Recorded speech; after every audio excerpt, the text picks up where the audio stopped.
Hello दोस्तों, स्वागत करता हूं आप सभी का आपके अपने परिवार दीक्षित एजुकेशन अड्डा पर। दोस्तों, कैसे हैं आप सभी? उम्मीद करता हूं आप सभी बढ़िया होंगे, अपनी पढ़ाई को कंटिन्यू कर रहे होंगे। एक बार फिर हाजिर हो चुका हूं लेकर आप सभी के लिए एसएससी जीडी की परीक्षा का ब्रह्मास्त्र।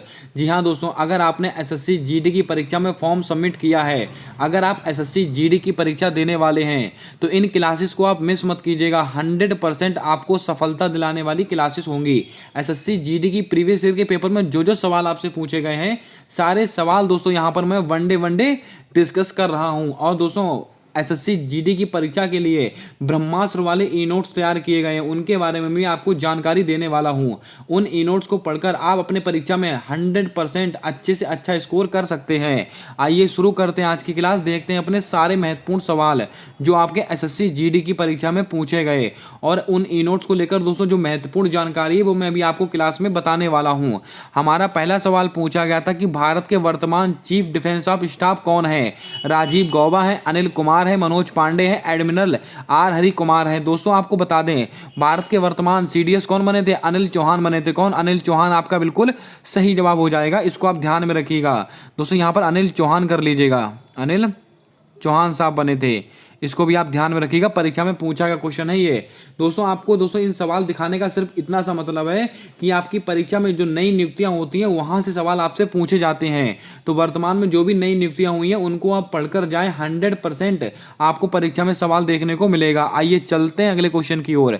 अगला क्वेश्चन पूछा गया कि कुछ दशाओं में गिरफ्तारी और निरोध का संरक्षण रखा जाएगा, ये बात कौन से अनुच्छेद में बोली गई है? अनुच्छेद 21, अनुच्छेद 22, अनुच्छेद 24, अनुच्छेद 44।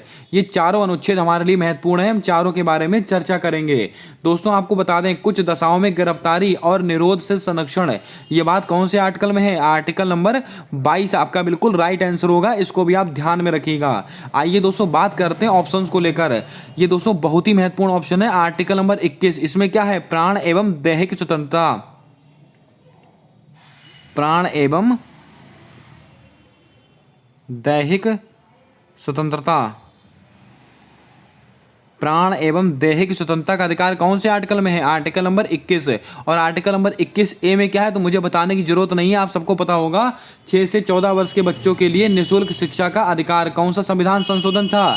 86वां कॉन्स्टिट्यूशन अमेंडमेंट। और ये कब का है तो आपको पता होना चाहिए, वर्ष 2002 का है 86वां संविधान संशोधन।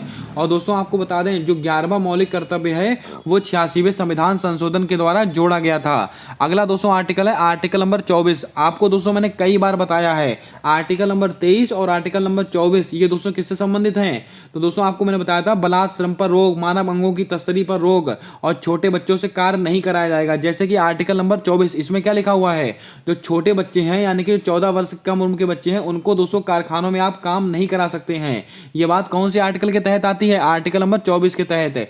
और आर्टिकल नंबर 24 में क्या लिखा हुआ है? बलात् श्रम पर रोक, मानव अंगों की तस्करी पर रोक, बंधुआ मजदूरी पर रोक, ये सब बातें आर्टिकल नंबर 23 में है।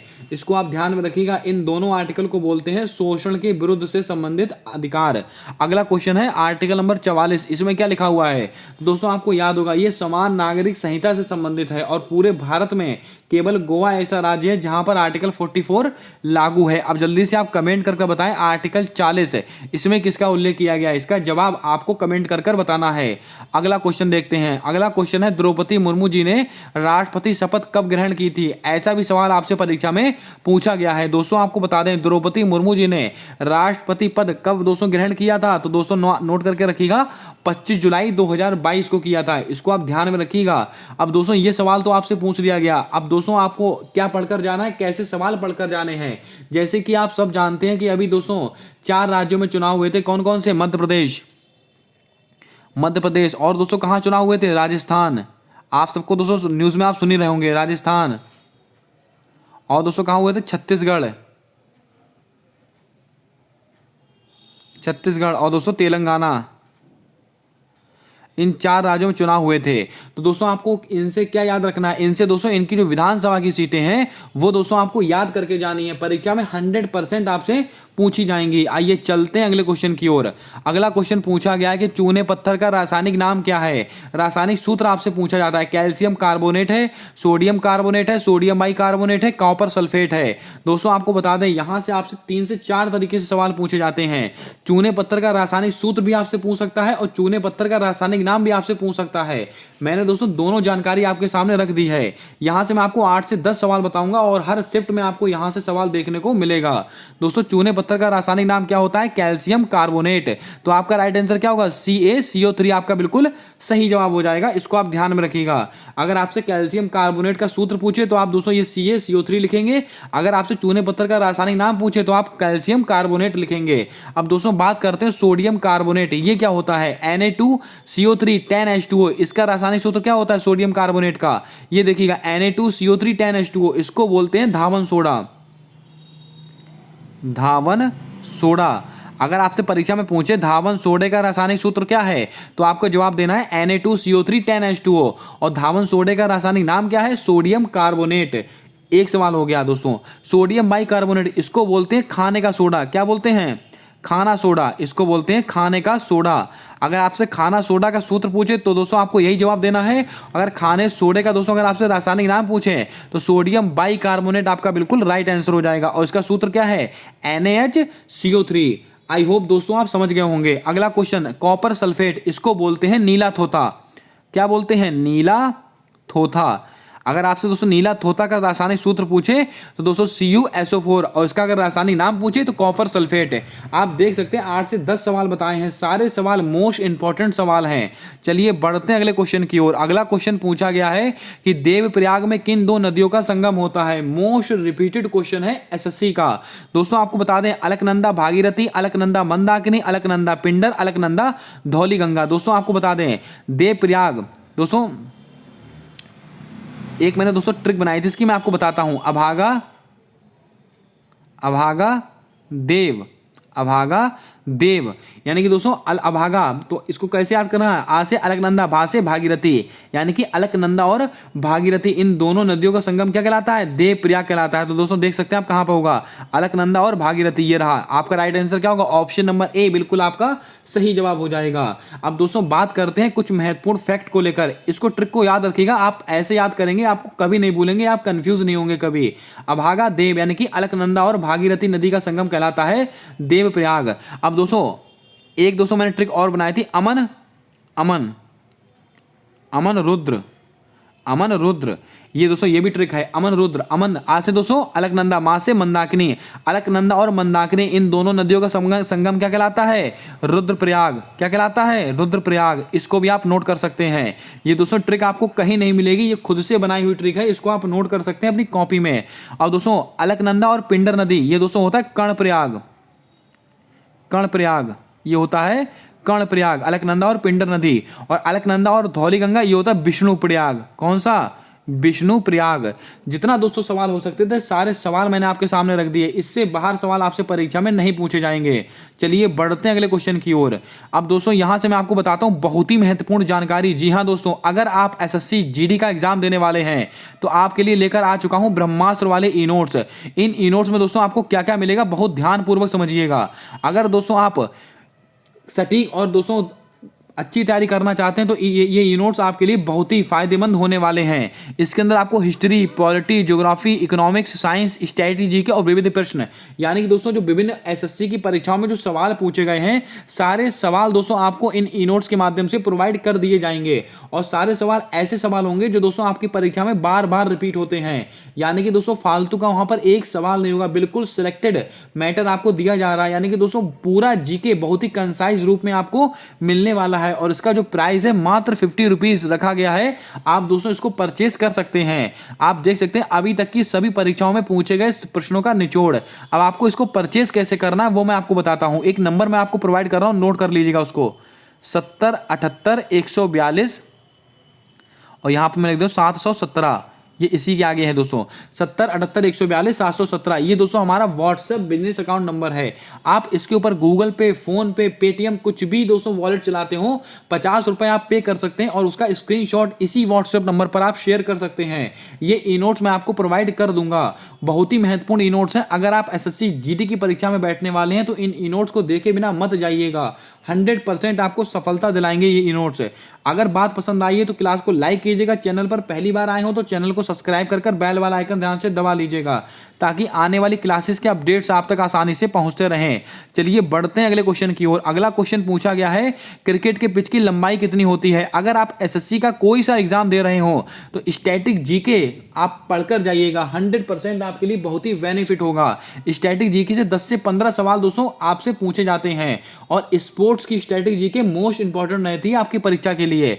दोस्तों आपको बता दें क्रिकेट के पिच की जो लंबाई होती है वो आपसे गज में पूछी गई है। ये पूछा गया सवाल है। ये 24 गज आपका बिल्कुल राइट आंसर होगा। 24.6 गज होता है, लेकिन दोस्तों आपको इसका आसपास का आंसर लगाना है। 24 गज आपका बिल्कुल सही जवाब होगा। इसको आप ध्यान में रखिएगा। अब दोस्तों आपको कमेंट करके बताना है फुटबॉल में खिलाड़ियों की संख्या कितनी होती है। इसका जवाब आपको कमेंट कर बताना है। आइए चलते हैं अगले क्वेश्चन की ओर। राजस्थान से संबंधित नृत्य कौन सा है। मोस्ट इंपॉर्टेंट सवाल। कालबेलिया, कठपुतली, गणगौर, उपरोक्त सभी। दोस्तों आपको बता दें ये सभी के सभी राजस्थान से संबंधित लोक नृत्य हैं। मैं आपको बता दूं ये भी परीक्षा में पूछा गया है। कठपुतली भी पूछा गया, गणगौर पूछा गया है, कालबेलिया भी पूछा गया है। इसको आप नोट करके रखिएगा। सवाल सारे के सारे अति महत्वपूर्ण हैं। चलिए बढ़ते हैं अगले क्वेश्चन की ओर। शीतकालीन पैरा ओलंपिक में सर्वाधिक पदक विजेता कौन है। दोस्तों आपको बता दें ये उस समय सवाल पूछा गया था जब दोस्तों ओलंपिक हुए थे 2020 के अंदर है। दोस्तों शीतकालीन पैरा ओलंपिक में सर्वाधिक पदक की तालिका में कौन था। तो दोस्तों चीन पहले स्थान पे था शीतकालीन पैरा ओलंपिक में। अगर आपसे क्वेश्चन ऐसे पूछे कि 2024 में ओलंपिक कहां पर होंगे तो पेरिस में होंगे। कहां पर होंगे, पेरिस में होंगे। इसको भी आप याद रखिएगा। ग्रीष्मकालीन ओलंपिक की बात कर रही है। अब दोस्तों आपको याद होना चाहिए ये बहुत ही महत्वपूर्ण सवाल है। जैसे कि एशियन गेम्स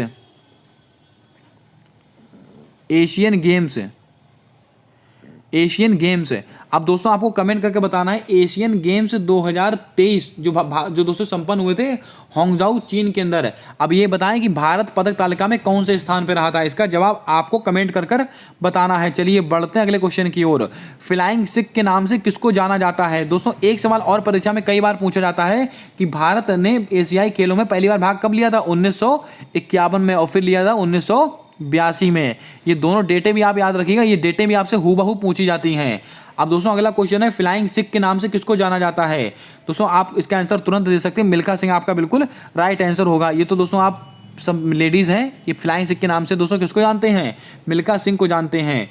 अब दोस्तों एक दो सवाल दोस्तों यहां से और पूछे जाते हैं। प्लेइंग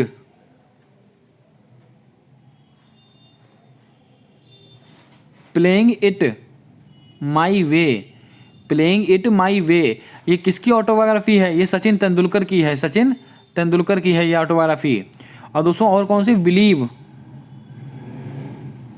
बिलीव किसकी है, सुरेश रैना की ऑटोबायोग्राफी है। इसको भी आप याद रखिएगा। परीक्षा में ये भी पूछी गई हैं। The test of my life Yuvraj Singh की है। इसको भी आप ध्यान में रखिएगा। अगला क्वेश्चन पूछा गया है कि निम्नलिखित में से संक्रामक रोग कौन सा है। मलेरिया, खसरा, टाइफाइड, उपरोक्त सभी। तो आपका राइट आंसर क्या होगा, उपरोक्त सभी संक्रामक रोग हैं। दोस्तों आपको याद होगा शाही रोग के नाम से किसको जानते हैं, हीमोफीलिया। अब दोस्तों आप बताएं नाइट ब्लाइंडनेस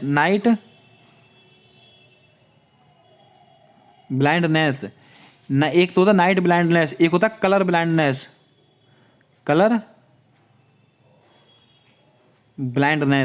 अब बताएं दोस्तों इनमें से कौन सा दोस्तों आनुवंशिक रोग है, कौन सा दोस्तों किसी विटामिन से होता है। तो दोस्तों याद रखिएगा ये जो कलर ब्लाइंडनेस है ये दोस्तों आनुवंशिक रोग है, लेकिन ये नाइट ब्लाइंडनेस इसी को कहते हैं रतौंधी रोग और विटामिन ए की कमी से होता है। ये बात आपको याद रखनी है। परीक्षा में दोस्तों कंफ्यूज करते हैं ऐसे सवाल। आइए चलते हैं अगले क्वेश्चन की ओर। अगला सवाल हमसे पूछा गया कि रुक्मणी देवी अरुणडेल का संबंध किस शास्त्रीय नृत्य से है। तो दोस्तों ये सब सवाल तो मैंने इतने पढ़ाए हैं कि परीक्षा में दोस्तों हर बार पूछे जाते हैं और दोस्तों रट गए होंगे अब तक। तो अरुणडेल किसका है दोस्तों, भरतनाट्यम आपका बिल्कुल सही जवाब होगा। अब दोस्तों भरतनाट्यम से दोस्तों आपको कितने नाम याद आ रहे होंगे, रुक्मणी देवी अरुणडेल, मृणालिनी साराभाई, मल्लिका साराभाई और दोस्तों यामिनी कृष्ण मूर्ति। और दोस्तों कौन है जल्दी से बताएं दोस्तों, एक दो नाम दोस्तों इसके मैंने और बताए थे, बहुत ही महत्वपूर्ण थे और परीक्षा में पूछे भी गए हैं। जल्दी से बताएं। अब दोस्तों आपको याद होगा मोहिनी अट्टम, जल्दी से, मोहिनी अट्टम से दोस्तों कौन है? कल्याणी अम्मा, कल्याणी अम्मा और कनक रेले, कनक रेले, इन दोनों का भी नाम आपको याद रखना है, परीक्षा में आए हुए सवाल हैं दोनों के दोनों। अगला सवाल, कौशल विकास योजना किस मंत्रालय के अंतर्गत आती है? अगर आप एसएससी का एग्जाम देने वाले हैं तो दोस्तों मोदी सरकार के द्वारा चलाई गई जितनी भी महत्वपूर्ण योजनाएं हैं इनको आप पढ़कर जाएं, एक दो सवाल हर शिफ्ट में आपको देखने को मिलते हैं। कौशल विकास योजना किस मंत्रालय के अंतर्गत आती है? कौशल विकास एवं उद्यमिता मंत्रालय आपका बिल्कुल सही जवाब होगा। अगला क्वेश्चन, हरित क्रांति का जनक किसे कहा जाता है? तो दोस्तों यहां से आपसे दो सवाल पूछे जाते हैं। एक होता है दोस्तों विश्व में हरित क्रांति का जनक किसको कहते हैं? अगर आपसे ऐसा पूछा जाए कि विश्व में हरित क्रांति का जनक किसको कहते हैं तो आप बताएंगे नॉर्मन बोरलॉग को, लेकिन भारत में हरित क्रांति का जनक कौन है? M S Swaminathan. याद रखिएगा, बहुत ही महत्वपूर्ण सवाल है ये और परीक्षा में पूछा भी गया है। अगला क्वेश्चन पूछा गया कि हर्षवर्धन के दरबार के प्रसिद्ध कवि कौन थे? तो दोस्तों आपको बता दें, हर्षवर्धन के जो दरबार के प्रसिद्ध कवि थे बाण भट्ट आपका बिल्कुल राइट आंसर होगा, इसको भी आप ध्यान में रखिएगा। अब दोस्तों एक से दो सवाल आपसे और पूछे, जैसे कि ह्वेनसांग, दोस्तों ह्वेनसांग किसके शासनकाल में आया था? ये हर्षवर्धन के शासनकाल में आया था ह्वेनसांग। अब दोस्तों आपको बताना है इब्न बतूता, इब्न बतूता ये दोस्तों कहां का निवासी था? मोरक्को का। अब आपको ये सवाल बताना है कि ये किसके शासनकाल में भारत आया था, इसका जवाब आपको कमेंट कर कर बताना है। चलिए बढ़ते हैं अगले क्वेश्चन की ओर। अगला क्वेश्चन पूछा गया कि राष्ट्रपति आपात से संबंधित अनुच्छेद कौन सा है? अनुच्छेद 123, 352, 356, 360। तो बच्चा जानता है जो राष्ट्रीय आपात होता है वो दोस्तों होता है आर्टिकल 352 है, लेकिन जो राष्ट्रपति आपात होता है, राष्ट्रपति शासन होता है, वो आर्टिकल 356 में होता है। तो आपका राइट आंसर क्या होगा? आर्टिकल 356 आपका बिल्कुल सही जवाब होगा। और जो राष्ट्रीय आपात होता है, नेशनल इमरजेंसी, राष्ट्रीय आपात, जो राष्ट्रीय आपात होता है वो होता है आर्टिकल 352। और वित्तीय आपात किस पे होता है? वित्तीय आपात ये होता है आर्टिकल 360 में। दोस्तों आपको जानकारी के लिए बता दें, जो आर्टिकल 352 और आर्टिकल 360 है ये दोनों अनिश्चित समय तक लगाए जाते हैं, यानी कि दोस्तों इनकी कोई सीमा नहीं, जब तक दोस्तों राष्ट्रीय सुरक्षा खतरे में है तब तक दोस्तों ये आपातकाल लगाए जा सकते हैं। लेकिन आपको बता दें ये आर्टिकल 356 जो राष्ट्रीय आपात है वो केवल 3 वर्षों के लिए लग सकता है। कितने? 3 वर्षों के लिए राष्ट्रपति लगा सकता है। ये बात आपको ध्यान में रखनी, परीक्षा में आया हुआ सवाल है ये। आर्टिकल 123 में क्या है? तो बच्चा जानता होगा दोस्तों, मैंने आपको बताया था राष्ट्रपति के अध्यादेश जारी करने की शक्ति कौन से आर्टिकल में है? आर्टिकल नंबर 123 में। अगला क्वेश्चन है, सदन की बैठक हेतु कितनी गण पूर्ति होना आवश्यक है? यह सवाल भी पूछा गया था, अच्छा क्वेश्चन है। याद रखिएगा, कुल संख्या के 10वें भाग की उपस्थिति होना आवश्यक है। तो आपका राइट आंसर क्या होगा? ऑप्शन नंबर बी आपका बिल्कुल सही जवाब हो जाएगा। भारत राज्यों का संघ है, किस अनुच्छेद में यह बात कही गई है? अनुच्छेद 1, 14, 25, 37। तो आपको याद रखना है भारत राज्यों का संघ है, आर्टिकल नंबर 1 में कहा गया है, अनुच्छेद 1 में कहा गया है। और दोस्तों आपको याद होगा आर्टिकल 14 में क्या है? विधि के समक्ष समता का अधिकार। याद रखिएगा आर्टिकल नंबर 25 में क्या है? धार्मिक स्वतंत्रता का अधिकार, यानी कि 25 से 28 के बीच में क्या है? धार्मिक स्वतंत्रता का अधिकार, अंतःकरण की स्वतंत्रता, यानी कि व्यक्ति कोई सा भी धर्म अपनाए ये उसकी अपनी स्वतंत्रता है। अगला क्वेश्चन है, मानसून का प्रारंभ किस गोलार्ध से होता है? तो आपको याद रखना है मानसून का जो प्रारंभ है वो दोस्तों दक्षिणी गोलार्ध से होता है। कहां से? दक्षिणी गोलार्ध से होता है। इसको आप अपने आप से एक बार रीचेक जरूर कर लेंगे। ये कुछ सवाल थे जो दोस्तों आपके एसएससी जीडी की परीक्षा में पूछे गए थे फरवरी शिफ्ट में। ऐसे ही करके दोस्तों जितने भी सवाल आपसे पूछे गए सारे मैं आपको कवर करा दूंगा। और दोस्तों जो हमारे द्वारा लूसेंट सीरीज शुरू की गई है उसको तो आप बिल्कुल मत मिस कीजिएगा। अभी दोस्तों उसके 1 से 2 ही पार्ट हुए हैं। मैंने 50 क्वेश्चन हिस्ट्री के करवाए हैं, 50 क्वेश्चन मैंने उसके पॉलिटी के करवा रखे हैं, 50 क्वेश्चन मैंने आपको ज्योग्राफी के करवा रखे हैं। यकीन मानिए अगर आपने इस सीरीज को फॉलो कर लिया तो आप जब तक एग्जाम दोस्तों ना हो जाए इस सीरीज को छोड़िएगा मत। 100% आपको सफलता दिलाएगी ये सीरीज। अब दोस्तों क्लास पसंद आई है तो क्लास को लाइक कर देना। चैनल पर पहली बार आए हो तो चैनल को सब्सक्राइब कर बेल वाला आइकन ध्यान से दबा लेना। और दोस्तों मैं आपको बता दूं 70 78 142 717 इस नंबर को आप नोट करके रखिएगा। ये दोस्तों हमारा व्हाट्सएप बिजनेस अकाउंट नंबर है। अगर आपको ई नोट्स परचेस करने हैं तो आप इस पर मैसेज कर सकते हैं, वो ई नोट्स आपको प्रोवाइड कर दी जाएंगे। आप 50 रुपीज़ पे कीजिएगा किसी वर्ड से और उसका स्क्रीनशॉट इस नंबर पर आप दीजिएगा, तुरंत आपको ई नोट्स प्रदान कर दिए जाएंगे। मिलते हैं नेक्स्ट क्लास में, तब तक के लिए जय हिंद जय भारत दोस्तों।